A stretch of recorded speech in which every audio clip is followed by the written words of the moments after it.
أعوذ بالله من الشيطان الرجيم.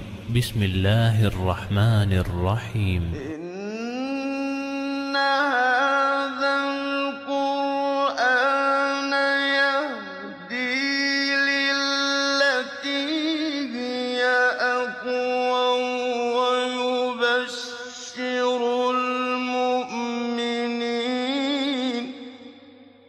ويبشر المؤمنين الذين يعملون الصالحات أن لهم أجرا كبيرا. أعوذ بالله من الشيطان الرجيم. بسم الله الرحمن الرحيم. الحمد لله رب العالمين حمدا كثيرا طيبا مباركا فيه. بسم الله الرحمن الرحيم. على سيدنا محمد النبي المصطفى الامين وعلى اله وصحبه ومن والاه. ما بعد، نزلنا مع سوره القلم، والاسبوع الماضي بدانا في هذه السوره وقدمنا لها في مقدمه عامه حول فواتح هذه السوره. واول سوره سنتطرق إليها تفتتح بحرف مقطع من حروف اللغة العربية، وذكرنا ما ذكره العلماء في ذلك، ثم أشرنا إلى مقدمة عامة في ما يتعلق بمستويات الفهم في القرآن الكريم. لا نعيد الأمر لأنه أظن أنه واضح وجلي. Alors, Inch'Allah, subhanahu wa ta'ala, on est toujours avec le chapitre de la plume, le chapitre 68. Et la semaine dernière, on avait commencé une introduction générale concernant, surtout, c'est la première fois, on va aborder un chapitre qui commence avec une lettre. Et cette lettre, comme on avait dit la semaine dernière, ça engendre pas mal de questions auprès des savants. On a donné une intervention, si on peut dire une introduction générale la semaine dernière. Vous pouvez y revenir, Inch'Allah subhanahu wa ta'ala, pour comprendre comment on peut toujours arriver à méditer le Coran et le degré de méditation. إذن الآية الأولى يقول سبحانه وتعالى: نون العلم لله سبحانه وتعالى، بمعنى والقلم وما يسطرون. أقسم الله سبحانه وتعالى هنا بالقلم وما يسطرون. والقلم يعني جنس القلم عند جمهور العلماء، أي القلم باعتبار أنه الوسيلة التي يتعلم بها الإنسان. والله سبحانه وتعالى قد ذكرنا ذلك في سورة العلق، علم بالقلم. وقد جاءت روايات أن الله سبحانه وتعالى أول شيء خلقه الله سبحانه وتعالى بعد العرش والقلم. قال له اكتب، وما اكتب يا رب؟ قال اكتب ما سيكون إلى آخر الحديث. فالقلم هنا بمعنى إشارة إلى يعني العلم والتعلم ومنزلته ووظيفته. وما يسطرون يعني ما يكتبون، يعني سطر الشيء أي كتبه. فالقلم يعني هو وسيلة للكتابة، وسيلة للتعليم، وسيلة للتعلم. فأقسم الله سبحانه وتعالى بهذه يعني الوسائل ليرشدنا إلى أن هذا الدين وهذه العبادة وهذه العلاقة الربانية ينبغي أن تكون مبنية على العلم وليست على الجهل. لا أريد أن أخوض لكم في كلام العلماء فيما يتعلق بالتقليد في أمور العبادات، يجوز أم لا يجوز. من العلماء من وصل إلى حد أنه من قلد في العبادة فعبادته باطلة. لا أريد أن أدخلكم، هذا علم الكلام وعلم إن كان الأمر فيه نظر وفيه كلام، ولكن في أمور الإيمان وفي أمور العلاقة الربانية ينبغي أن تكون مبنية على العلم، تكون مبنية على المعرفة.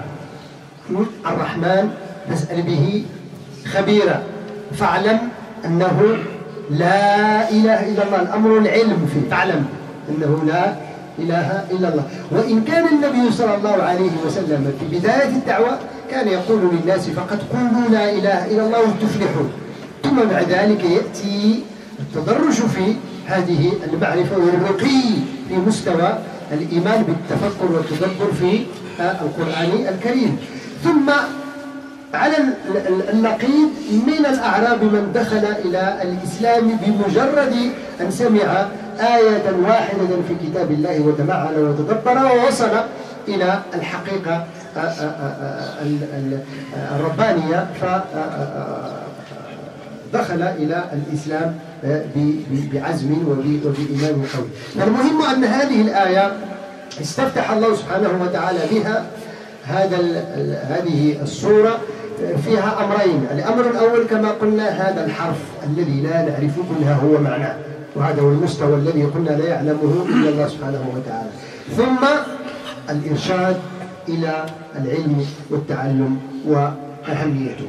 Le premier verset, Allah subhanahu wa ta'ala alors a commencé par une lettre, Noun.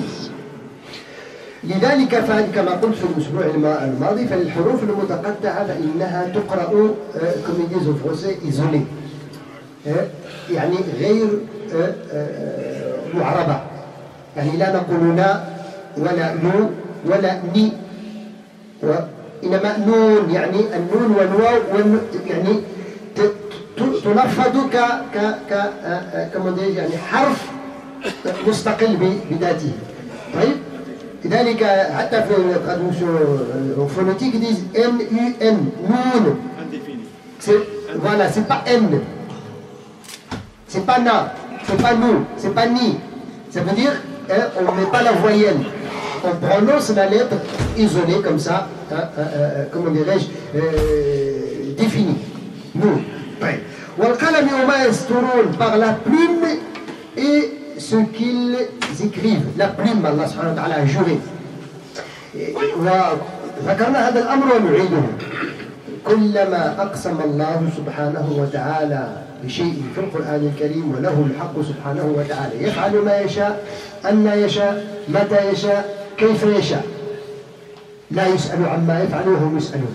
الله سبحانه وتعالى يتصرف في أمره فيقسم يعني بما يشاء من مخلوقاته، ولكن ذلك له مقصد معين وهو أننا نتدبر في المقصود به.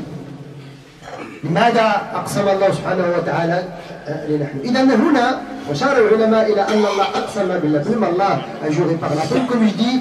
On a déjà parlé de ça parce qu'on a vu maintes chapitres où Allah subhanahu wa ta'ala a juré. Il a juré par maintes comment dirais-je, objets et choses et temps et ainsi de suite. Il fait ce qu'il veut, comme il veut, tant qu'il veut, subhanahu wa ta'ala. Il n'est jamais interrogé pourquoi il jure. Par contre, nous, on n'a pas le droit de jurer par qui que ce soit ou quoi que ce soit, à part Dieu. Et même la Kaaba, la tête de la Kaaba, la tête du prophète, laissez tous ces têtes-là à part et jurez par Dieu. Parce qu'aujourd'hui, il y a la tête de la mère, il y a la tête de mes enfants, il y a sur le Kaaba, il y a sur le prophète, il y a sur le Coran. Alors, nous n'avons pas le droit. Celui qui veut jurer, il jure. وهنا من باب التذكير لأن الأمر نحن أصبحت عندنا تقريبا عادة وغابل توجور. تعرفون لماذا حرم الشرع أن يقسم بغير الله؟ C'est vous pourquoi dans la religion c'est interdit de jurer par autre chose ou quelqu'un d'autre à part Dieu. لأنه حينما نقسم بالشيء بمعنى أنه نعظمه، يعني تقسم ليس هناك أعظم من هذا الأمر، يعني أعطيك هذا كعهد أنه لكي تصدقني. Pourquoi on jure la plupart du temps? Pour essayer de convaincre la personne pour qu'il soit sûr et certain que je dis la vérité. Et je jure par quelque chose qui mérite une valeur imminente, une valeur importante. Mais est-ce qu'il y a quelque chose, est-ce qu'il y a quelqu'un qui a une valeur aussi plus importante que Dieu. Ça veut dire, si je jure par le Coran, je dis que le Coran a une valeur plus importante que Dieu. Si je jure par le Kaaba et par le prophète et par les parents et par Dieu, ça veut dire que toutes ces choses-là, ils sont beaucoup plus importants que Dieu. C'est là où il y a le danger. C'est pour ça qu'on doit faire attention à cela. Alors pourquoi Dieu a juré par la plume? La plume, ça veut dire le genre de la plume, toute plume. Et la plume, ça sert à quoi? La plume, c'est un moyen de l'apprentissage, de la science. C'est à travers la plume, on écrit, on lit ce qui a été écrit à travers la plume. Ce que Dieu subhanahu wa ta'ala veut nous dire ici, c'est que la science est très importante. Et il nous a parlé de la moyen de la science. Et comme on l'a déjà vu dans le chapitre Al-Alaq, l'adhérence, Allah subhanahu wa ta'ala nous a dit qu'il a enseigné l'être humain par la plume. Et après la création du trône, du Dieu subhanahu wa ta'ala, la deuxième chose que Dieu a créée, c'est la plume. Et la plume à travers laquelle Allah subhanahu wa ta'ala a écrit tout ce qui va se passer jusqu'à la fin du temps. Et tout ce qu'on connaît, tout ce qu'on ne connaît pas, avant la création même des cieux et de la terre. Tout auprès de Dieu subhanahu wa ta'ala est déjà noté. وهذا سيأتي معنا نتحدث إن شاء الله سبحانه وتعالى عن القدر. Ce qui veut dire alors que la science, pour résumer le verset, veut dire qu'on ne peut pas adorer Dieu subhanahu wa ta'ala, mais comprendre cette religion, c'est ne serait-ce qu'avec la science. On ne peut pas adorer Dieu subhanahu wa ta'ala par l'ignorance. On ne peut pas adorer subhanahu wa ta'ala par l'imitation, parce que mes parents, ils prient, moi je prie. Parce qu'il y a une mosquée à côté dans le quartier, les gens ils y vont pour prier, j'y vais. C'est pas ça. C'est pas parce que les gens ils font, je fais. Non. C'est pour ça, dans cette religion, il n'y a pas de contrainte. On ne peut pas obliger quelqu'un à devenir musulman. Parce que cette religion, il veut que la personne embrasse cette religion par science, conviction. Et cette conviction, après, ça va engendrer quoi? L'amour de cette religion. Pour ça, jamais le prophète a obligé les gens. Malgré que dans le début du temps, le prophète, il a appelé les gens, il leur dit, dites seulement, il n'existe Dieu que Dieu. Vous acquérez le succès. Et après, quand il me dit qu'il n'existe Dieu que Dieu, c'est au lieu d'adorer 360 statues, j'adore un seul. Ça mérite, comment dirais-je, la réflexion de savoir que c'est la vraie vérité, c'est quand j'abandonne toute idole et j'adore un seul Dieu. الحرية المطلقة حينما يتخلص الإنسان من كل معبود سوى الله سبحانه وتعالى. La vraie liberté, celui qui est vraiment libre, c'est quand la personne arrive à être un serviteur pur à Dieu subhanahu wa ta'ala. Ça veut dire, il n'adore pas ses biens, ni son statut, ni sa science, ni sa personne, ni ses origines, ni son shir, ni quoi que ce soit. Il adore que Dieu. C'est ça la vraie liberté. La vraie liberté d'un serviteur, c'est celui qui est fidèle à son Seigneur. Mais un seul, c'est pas 1000 seigneurs. Parce qu'aujourd'hui, il y a beaucoup d'idoles aujourd'hui. Il y en a qui croient qu'ils sont libres, mais malheureusement, ils ne le sont pas. Pourquoi? Parce qu'il est esclave à ses biens. Il est esclave à son pouvoir. Il est prêt à faire tout. Pour son pouvoir, pour ses biens, pour sa personne, pour ses origines, pour j'en sais rien. Mais le vrai serviteur, c'est pour ça que le prophète, il essaie de faire comprendre à ces gens-là. Quand j'ai dit j'adore le Dieu unique, ça veut dire que je récupère ma liberté. Là, je suis lié à un seul Seigneur qui mérite tout. Pourquoi? Parce que tout simplement, c'est lui qui m'a créé. Savez-vous, nous, quand on tombe dans la contradiction dans notre vie, c'était quoi? les idoles à la Mecque à l'époque du prophète, c'est que les gens, ils fabriquent leurs idoles, ils les adorent, n'est-ce pas?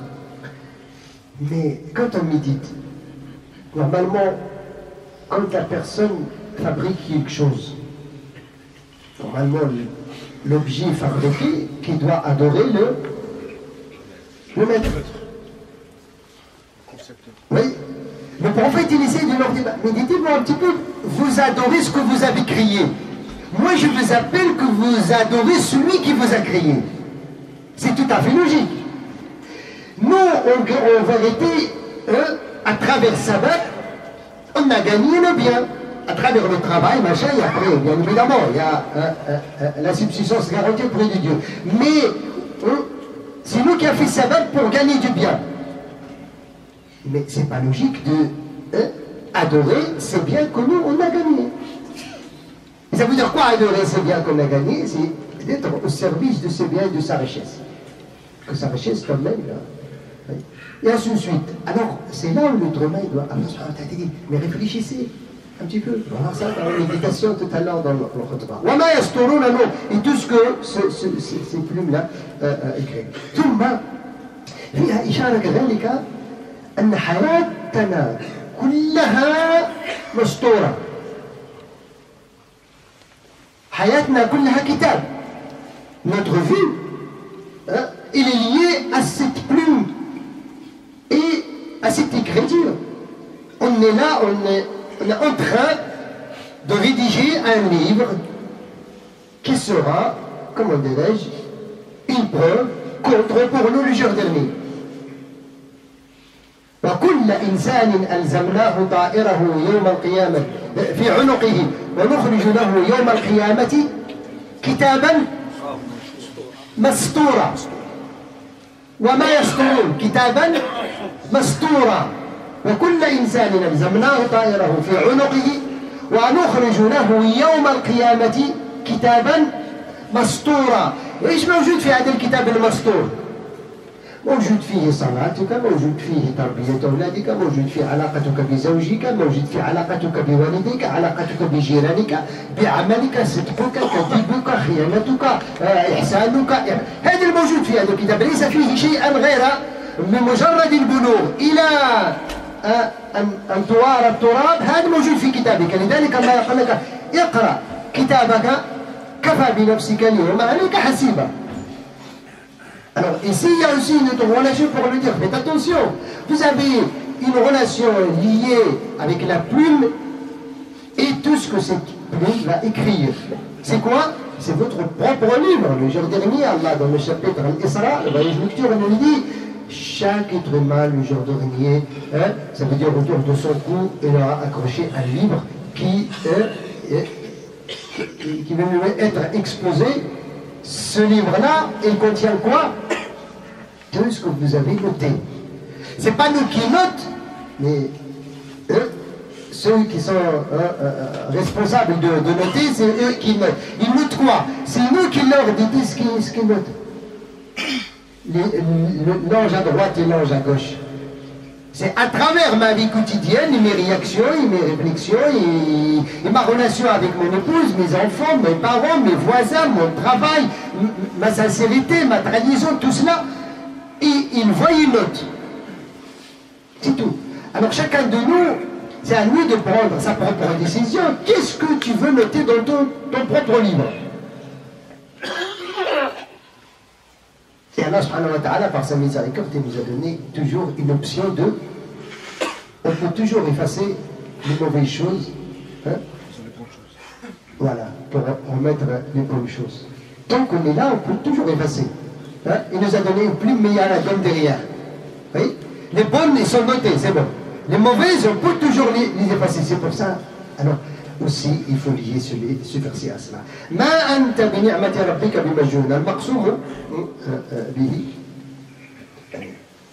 Allah أقسم الله سبحانه وتعالى بالعلم وبالقلم وبهذه الأمور كلها أن النبي صلى الله عليه وسلم بريء من تهمة الجنون.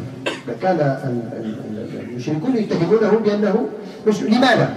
لأنه فقط جاءهم بشيء يخالف عادتهم.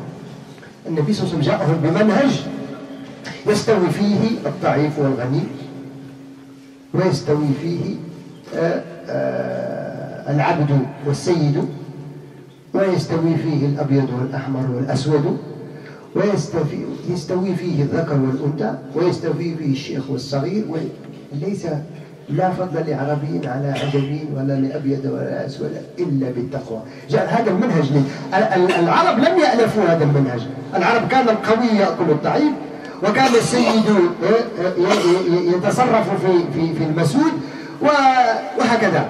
فجاء النبي صلى الله عليه وسلم بمنهج، هذا المنهج الأصيل الذي هو كلنا من جنس واحد وأصل واحد وخالق واحد، خلقنا الله كلنا سبحانه وتعالى، وجعل نسل آدم وحواء نقطة البداية نلتقي فيها. فكل من تكون الواحد منا لم يكن له الخيار لا في لونه ولا في رزقه ولا في شكله ولا في أصله، يعني أما في أصله آدم وحواء هذا كلنا نقتسم فيه.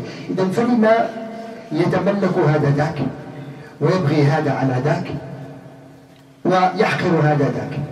من منا يا أحباب الكرام اختار قبل ولادته أن يكون أبيض أو أسود، أو اختار قبل ولادته أن يكون في بلد غير البلد الفلاني، أو اختار أن يكون غنيا أو فقيرا؟ هذه الأمور كلها محسومة قبل أن يخرج الإنسان إلى وجه بسيطة. إذن فلماذا البغي على الآخر؟ Alors, ici, Allah subhanahu wa ta'ala, il veut innocenter son messager pour lui dire, toi, Muhammad, n'est pas par la grâce de ton Seigneur impossible. Ça veut dire par la grâce de ton Seigneur, tu n'es pas possible, parce qu'ils l'ont traité de quelqu'un qui est possédé, quelqu'un qui psychopathe, quelqu'un qui est fou.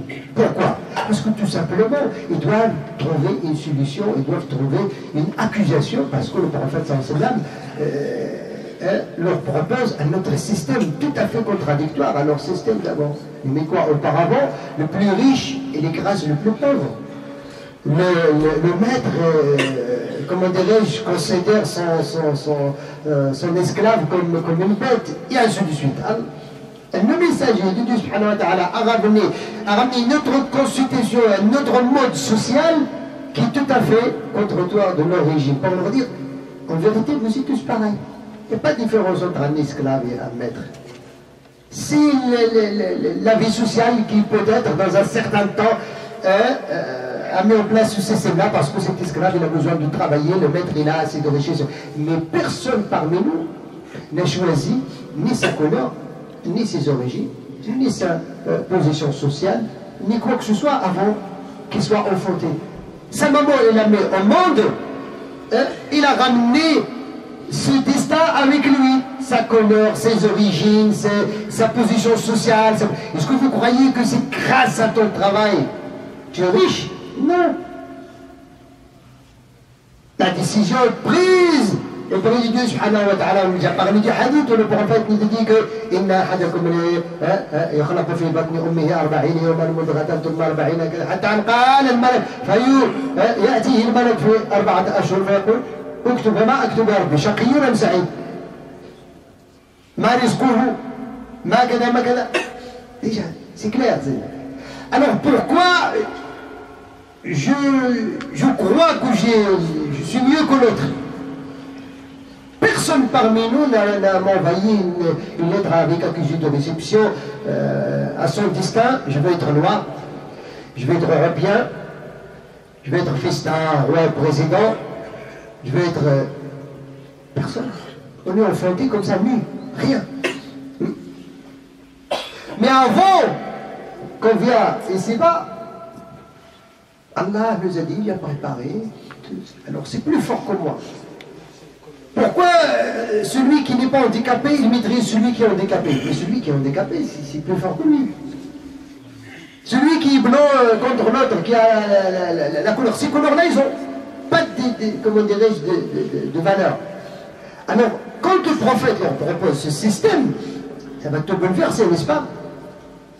Ça va te bouleverser. Alors, ils essayent de dire, mais celui-là, il propose un système qui est tout à fait contradictoire de notre... Alors, c'est quoi? C'est un psychopathe. Celui toujours qui est contre le système, la moindre des choses qu'on va dire, celui-là, il est malade. Même aujourd'hui. Quand aujourd'hui on parle de, voilà, je ne sais pas, ceux qui ne payent pas leurs impôts, ceux qui gagnent des fortunes, ceux qui ont des privilèges, ceux qui je ne sais pas quoi, et on compare avec un ouvrier qui smicard, qui grâce à lui la boîte marche, et le PDG qui gagne 1000 € par minute, on dit ce syndicat il est malade. Parce qu'il est contre le système. Le système, il faut que ça sera... Mais attendez, c'est pas possible. Il y en a qui gagnent 1000 € par minute, il y en a qui gagnent 1000 € par mois. Mais il y a une injustice sociale. Ah non, non, toi tu penses comme ça, là ça va pas y aller. Et le système écrit, on a une crise, on a un gros problème. Mais d'où vient le problème? Le problème parce qu'il y a des privilèges injustes dans la société.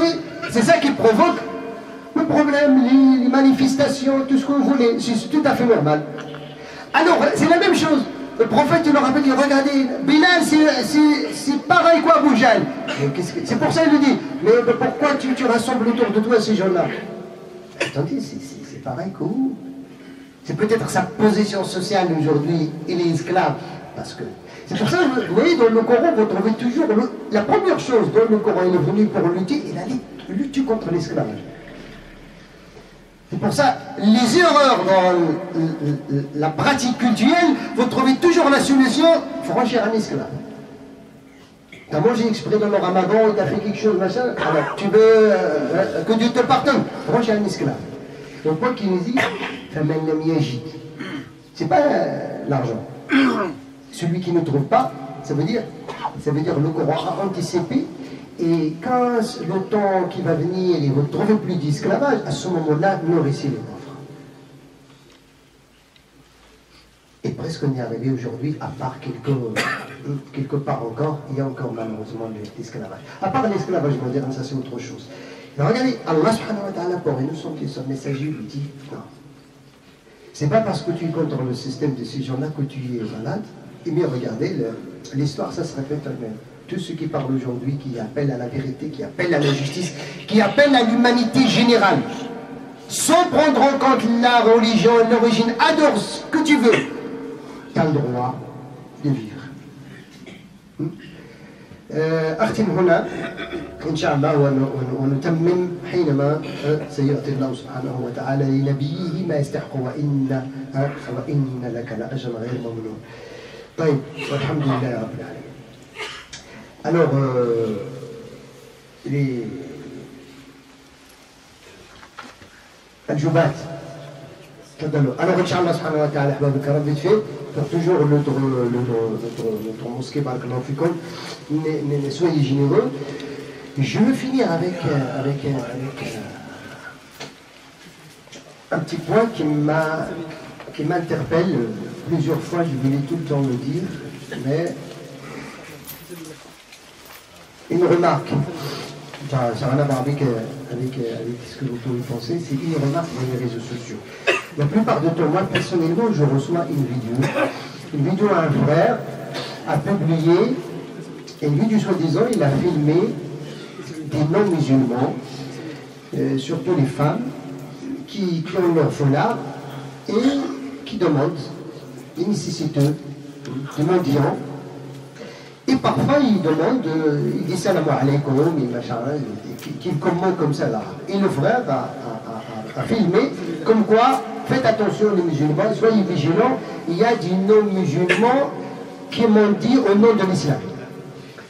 Dans le cas, moi je trouve cette vidéo, il est très agressif. C'est contre l'éthique musulmane. Est-ce que l'islam nous interdit à donner le monde à un non-musulman? Est-ce que l'islam nous a demandé de dévoiler un nécessiteux qui utilise un tel moyen pour demander s'il est dans le besoin? Ce qu'il a fait, ce frère-là, moi j'ai commenté, je ne sais pas si je le connais, je lui envoie un message et à travers vous, je lui envoie ce message-là. L'islam ne fait pas de différence entre un musulman et un non-musulman quand on est dans le besoin. Même donner à une bête à boire ou à manger quand elle est dans la nécessité, c'est une aumône. Et vous connaissez le hadith qu'on parle toujours, le hadith de le pervers qui a sauvé un chien. Et Dieu a remercié ce geste, il a pardonné à celui-là, c'est un chien. C'est pour ça les sahaba disent Ya Rasulullah, awalana fil baha'imi ajrun. Est-ce qu'on a l'aumône, même si on fait du bien vis-à-vis des bestiaux? النبي a dit في كل ذي كبد رطبة صدقة. Tout au monde qu'on peut faire vis-à-vis d'un nègre, c'est une aumône. Alors pour qu'on puisse filmer des gens, le problème il est où? Parce que dans la vidéo, je l'ai vu plusieurs fois, il demande à la personne récite-moi le Fatiha. Mais récite-moi le Fatiha pour que je sache est-ce que tu es musulman, pour que je te donne l'aumône. C'est scandaleux. Et en plus, je lui dis aussi, pourquoi vous habillez comme des musulmans pour demander la charité? Mais le foulard, c'est pas que les musulmans qui mettent le foulard. Les nonnes, ils mettent le foulard. Il y a d'autres traditions qui mettent le foulard, même s'ils ne sont pas musulmans. Oui, les nonnes. Dans la Roumanie, c'est dans les villages en Roumanie, ils mettent tous des foulards, même s'ils ne sont pas musulmans. Mais arrêtez de faire du mal à l'islam en croyant qu'on fait du bien. C'est une vidéo qui doit être disparaître dans les réseaux sociaux. Et c'est une vidéo, quand on la reçoit, on doit intervenir comme ça. Mon frère, tu vas donner le monde, donne le monde. À qui que ce soit, ne cherche pas est-ce qu'il est musulman ou pas musulman. Parce que le moment où il tend sa main, il est dans le besoin. Alors je ne veux pas chercher à savoir. Est-ce qu'il est musulman, il n'est pas musulman? Est-ce qu'il, pour lui, c'est une... Ah, pourquoi vous dites salam alaikum? Mais raison de plus, alhamdoulilah, c'est dit salam alaikum déjà. Salam alaikum, c'est une salutation générale, déjà, chez les Arabes.